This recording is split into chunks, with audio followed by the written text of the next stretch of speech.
যত কষ্ট হোক, যত কষ্ট হোক, আমি সোহাইবকে মানুষের মতো মানুষ করব। আপনারা শুধু আমার সন্তানের জন্য শুধু একটু দোয়া করবেন, আর কিছু চাই না আপনাদের কাছে।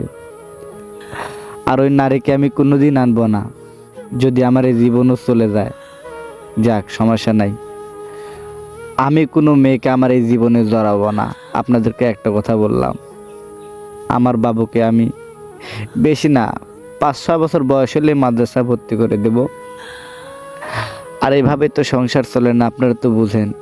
মানে কিভাবে যে যাচ্ছে সংসারে, আল্লাহ একজনই ভালো জানে। আমার সন্তানকে এ পর্যন্ত আমি খেলনা পর্যন্ত কিনে দিতে পারি না। আমার বাবুকে বিছানার কথা কি বলবো, ভ্যাকসিন আছে না, পেপার দিয়ে ইয়ে করতেছি। মানে অনেক এত কষ্টের মধ্যে যাচ্ছি, তা বলে বোঝাতে পারবো না। দিন নাই রাত নাই, সব সময় আমার বাবু কান্না করে। আরে 8-9 মাস হয়ে গেছে বাবুকে নিয়ে আসি, কোনো খবর নেও নাই। আর এখন খোঁজ নাও, তাই না, খবর নাও। আরে এতদিন যখন থাকতে পারছি না, এই বাকি দিনগুলো কাটাতে পারবো, সমস্যা নাই। মরে তো আর যাবো না, তাই না? কিন্তু আমার পরিবার, আমার ফ্যামিলি আমার সাথে যেগুলা করতেছে, মানে মনে থাকবে।